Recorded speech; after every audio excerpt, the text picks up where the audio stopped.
नमस्ते everyone, hello. My name is Himanshu Singh and welcome to my YouTube channel. यहाँ पर मैं बात करता हूँ डिफरेंट टाइप के स्कॉलरशिप के बारे में।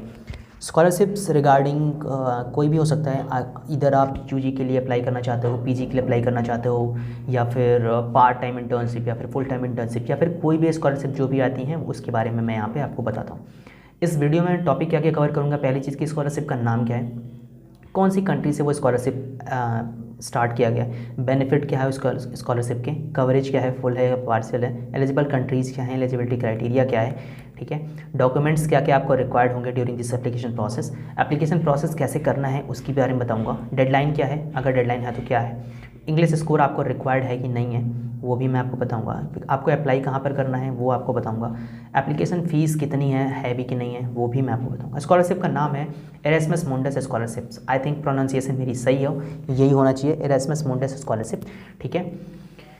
चलिए, कंट्री ऑफ स्कॉलरशिप में अगर देखूँ तो यूरोप तो बहुत बड़ा एक कंट्री है, उसके अंदर में बहुत सारे डिफरेंट कंट्री आती हैं। तो यूरोप की तरफ से आपको बेनिफिट अगर मैं बात करूँ इस स्कॉलरशिप के, तो कम्प्लीटली ये फुली फंडेड है, ठीक है। इस स्कॉलरशिप के अंडर में आपका ट्यूशन फ़ीस जो है कम्प्लीटली फ्री हो जाएगा, आपको कुछ भी पे करने की ज़रूरत नहीं है, ठीक। International student will receive a monthly stipend. अगर आप इंटरनेशनल स्टूडेंट हो तो आपको मंथली स्टाइपेंड भी मिलेगा जो कि आपके रहने खाने में काम आएगा। The scholarship will not cover visa related expenses. तो आपको खुद से वीज़ा अरेंज करना पड़ेगा। वीज़ा का जो कॉस्ट आता है हर कंट्रीज़ के लिए डिफरेंट डिफरेंट है, तो आप एक बार वीज़ा का कॉस्ट जो भी होगा आपको खुद से बेयर करना पड़ेगा। Travel allowances for travelling to different countries, ये भी आपको राउंड ट्रिप एयर फेयर मिलेगा, यानी कि वन टाइम आप यूरोप में एंटर करोगे और वन टाइम यूरोप से आप एग्जिट करोगे, ये आपको एयर फेयर आपको मिलेगा। आपकी डिफरेंट कंट्री से जितने भी अमाउंट होगा आपको उसका बिल सबमिट करना पड़ेगा, वो आपको प्रोवाइड कर दिया जाएगा। Opportunity to study in the different European countries, आपको यूरोप की बहुत सारी कंट्रीज़ हैं आपको पता ही है, तो आपको वहाँ से डिफरेंट कंट्रीज़ में विजिट करने को मौका मिलेगा। कहीं भी किसी भी कंट्री में पढ़ सकते हो आप। Chances to live and explore 3-4 countries of European, that is too for free. आप 3-4 कंट्रीज़ में भी ट्रैवल कर सकते हो और वो भी free of cost. Time by time आपको स्कॉलरशिप के अंडर में आपको विज़िट कराया जाएगा, ठीक। ये कवरेज अगर मैं बात करूँ तो कवरेज आपका फुली फंडेड है, पार्शियल नहीं है, फुली फंडेड है, क्योंकि आपका एयर फेयर भी मिल गया, आने जाने का कॉस्ट आपको मिल गई, आपकी फ़ीस वेव ऑफ हो गई, आपको मंथली स्टाइपेंड भी मिल रहा है, ठीक है। इंपॉर्टेंट पॉइंट की अगर मैं बात करूं तो सबसे बड़ा प्रॉब्लम ये होता है कि हम प्रोफेसर से कांटेक्ट करते हैं, उस प्रोफेसर को अपना प्रपोजल भेजते हैं, अगर वो एग्री करता है देन हम उसके यूनिवर्सिटी में अप्लाई करते हैं, उसका रिकमेंडेशन आता है, देन अप्रूवल होती है, देन उसके बाद वीज़ा और process on admission process carry on होता है। लेकिन इसमें इस स्कॉलरशिप की सबसे खास बात यही है कि आपको कोई भी ज़रूरत नहीं किसी भी प्रोफेसर से कांटेक्ट करने की, ठीक है। बस आप लिंक पे जाओ, फॉर्म फिलअप करो, किसी भी कॉन्टेक्ट प्रोफेसर के कॉन्टैक्ट डिटेल्स जाने की ज़रूरत नहीं है, कोई भी वर्क एक्सपीरियंस रिक्वायर्ड नहीं है। पिछली वीडियो में मैंने बताया था कि 3000 वर्क आवर्स, कई जगह पे 5000 वर्क आवर्स, कई जगह पे 1000 वर्क आवर्स एक्सपीरियंस मांगता है, लेकिन इसमें कोई भी वर्क एक्सपीरियंस की रिक्वायरमेंट नहीं है। तो आपका दो चीज़ों से आप तो कम्प्लीटली फ्री हो गए। पहली चीज़ तो ये कि आपको किसी भी प्रोफेसर से कॉन्टैक्ट नहीं करना है, दूसरी चीज़ ये कि आपको कोई भी वर्क एक्सपीरियंस आपको नहीं दिखाना है, ठीक है। कोई एज रेस्ट्रिक्शन नहीं है, आप 26 के हो या 36 के हो या 46 के हो, आप अप्लाई कर सकते हो, ठीक है। आप डिफरेंट टाइप ऑफ स्कॉलरशिप्स हैं इसमें, डिफरेंट स्टडीज़ के लिए, उसके लिए कोर्सेज़ के लिए। तो आप एक बार उसको चेक कर लेना लिस्ट को, जो अपडेट हो गई हो, क्योंकि बहुत सारे कैटेगरीज उसमें बाद में एडअप होती हैं। तो लिंक के थ्रू जाना, वहाँ पर देख लेना कि आपकी कैटेगरी अभी तक अपडेट हो गई है फिर नहीं हुई है।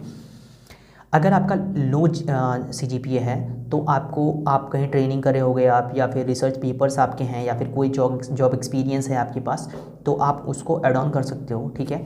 तो ये मत सोचना है कि मेरा CGPA, जैसे कि मैंने पिछला जो आई थिंक UK का बताया था ना, यूनिवर्सिटी ऑफ ब्रिस्टल का, उसमें 3.2 CGPA चाहिए था।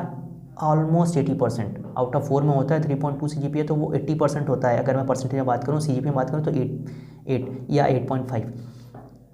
तो अगर आपका लो CGPA है तो आप ट्रेनिंग का सर्टिफिकेट अपलोड कर दो, रिसर्च पेपर्स अपलोड कर दो, या फिर जॉब एक्सपीरियंस अगर आपका कुछ है तो वो कर सकते हो। Student can apply for 3 different programs. आप एक साथ में एक एप्लीकेशन में 3 डिफरेंट प्रोग्राम्स के लिए आप अप्लाई कर सकते हो। एलिजिबल कंट्रीज़ की अगर बात करें तो कोई भी इंटरनेशनल स्टूडेंट अप्लाई कर सकता है, except not a resident of any 27 European members state.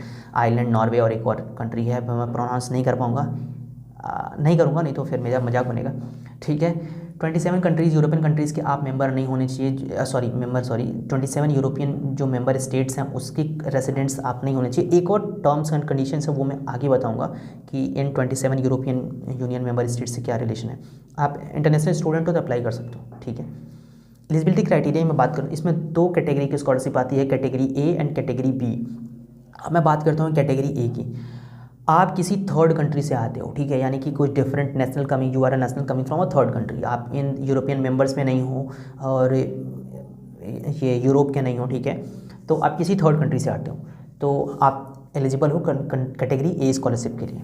You do not have carried your main activities such as studies, work, private visit, tourism for more than 12 months, यानी कि 1 साल तक आपने किसी इन 27 European country जो भी आइलैंड और Norway वगैरह है, इसमें आप 12 महीने तक आपने टोटल टाइम, यानी कि ऐसा नहीं है कि आपने एक बार जैन में गए दिसंबर तक आपने विजिट करा है तो आप एलिजिबिलिटी से बाहर हो जाओगे, नहीं।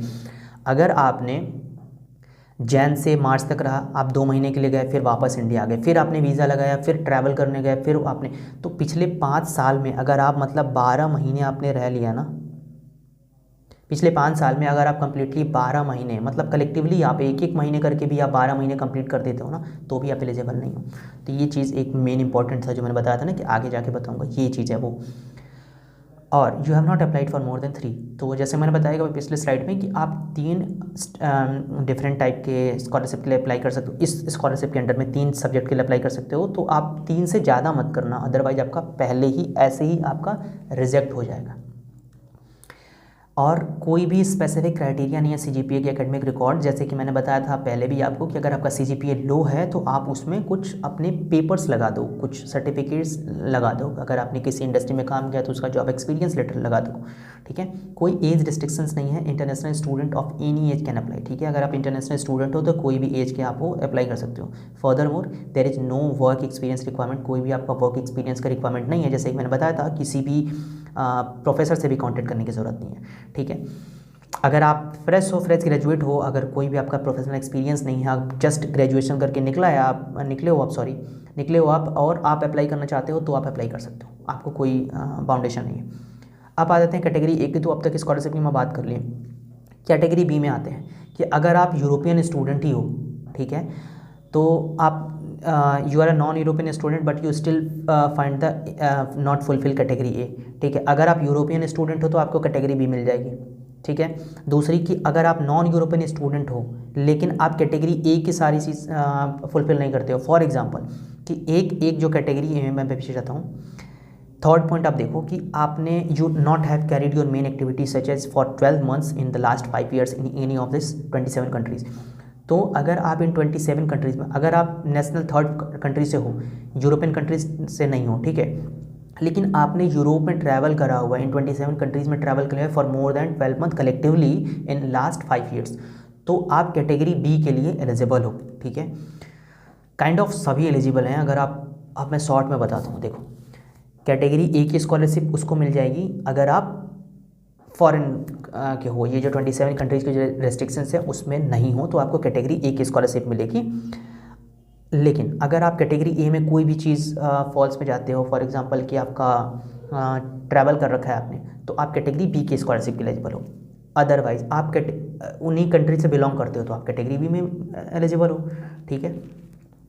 Documents required, degree and transcript आपको अपनी यूनिवर्सिटी से लेनी पड़ेगी। डिग्री के लिए बात कर लो, ट्रांसक्रिप्ट भी कलेक्ट करके रख लो, एलओआर ले लो, लेटर ऑफ रिकमेंडेशन कहते हैं इसको, अपने प्रोफेसर से ले लो, अपने कहीं काम किया हो तो उससे ले लो। लेकिन मैं रिकमेंड करता हूँ कि एक एकेडमिक एलओआर आपका होना चाहिए, इधर आपका प्रोफेसर हो, आपका एचओडी हो, आपका डीन हो, ठीक है। आप एक एलओआर अपने एकेडमिक लेटर से लो।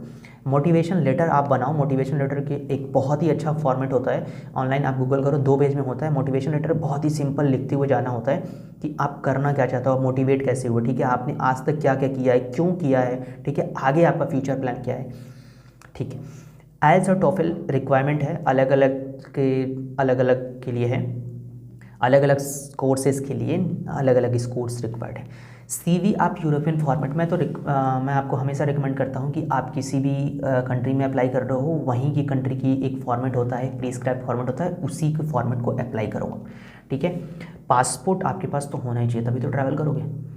एप्लीकेशन प्रोसेस में बताता हूँ। विजिट नाउ पे क्लिक करो, डिस्क्रिप्शन में लिंक है, लिंक पे क्लिक करो और अप्लाई नाउ पे जाओ। ठीक है, पूरा रिक्वायरमेंट देख लो, जो भी मैंने बताया बेसिकली यही रिक्वायरमेंट है। ठीक है, और for example the name of letter but don't worry for the, ठीक है, उसकी कोई इंपॉर्टेंस नहीं है। After going all the details, सारी चीज़ें अपने भर लेना। 3 प्रोग्राम में आप रेलिवेंट करके अपने प्रोफाइल में 3 प्रोग्राम आप एलिजिबल हो। ठीक है, तो 3 प्रोग्राम के लिए आप फिलअप कर लेना। प्रिपेयर द रिक्वायरमेंट प्रोग्राम, जैसे जो भी डॉक्यूमेंट्स लगेंगे, फॉर एग्जांपल कि आपका personal statement, motivation letter, statement of purpose, SOP कहते हैं उसको, एंड बाकी जो भी डॉक्यूमेंट्स जैसे कि पासपोर्ट वगैरह हो गई, ये सारी चीज़ें आप उसमें अप्लाई कर दो। डेडलाइन डिफरेंट सब्जेक्ट के लिए अलग अलग हैं। ठीक है, varies according to university and country, तो हर कंट्री के लिए अलग अलग डेडलाइन है, तो एक बार विजिट करके आप वहाँ पे चेक कर सकते हो। इंग्लिश लैंग्वेज सर्टिफिकेट्स IELTS आपको लगेगा। डिफरेंट कंट्री के लिए, डिफरेंट यूनिवर्सिटीज़ के लिए, डिफरेंट कोर्सेज के लिए अलग अलग डिफरेंट IELTS के बैंड्स हैं। TOEFL के स्कोर्स डिफरेंट होंगे। Duolingo का सर्टिफिकेट भी आपको लग सकता है, तो अगर आप Duolingo से इंग्लिश सीखते हो या फिर कोई और लैंग्वेज सीखते हो तो उसकी भी सर्टिफिकेट्स यहाँ पर अलाउड हैं। ठीक है, इस लिंक पर जाना, नीचे डिस्क्रिप्शन में लिंक दिया हुआ है, इस लिंक के थ्रू जाना और ये पूरा फॉर्मेट ये आपको मिल जाएगा, फॉर्म मिल जाएगा, वहाँ पे आप फिलअप कर देना। कहाँ पर आपको अप्लाई करना है, आप इसमें QR को स्कैन करके भी आप अप्लाई कर सकते हो। ठीक है, application fees yes depend upon the course on the university you apply. Different type के कोर्सेज़ के लिए डिफरेंट टाइप की फ़ीस है, अलग अलग फ़ीस है, और अलग अलग कंट्रीज से आप अप्लाई कर रहे हो तो आपके लिए डिफरेंट टाइप ऑफ फ़ीस है, तो वहाँ के लिए भी आप जा कर के एक बार देख सकते हो। ठीक है, थैंक यू फॉर वॉचिंग। अगर आपको कोई प्रॉब्लम होती है, बहुत ही लंबी वीडियो बनी है, लेकिन अगर आपको कोई भी और चीज़ें आपको जाननी है, कुछ और समझना हो तो आप मुझे कमेंट में कर लेना। ठीक है, एक बार डेडलाइन चेक कर लेना, डेडलाइन के पहले ही आप अप्लाई कर देना। Thank you so much.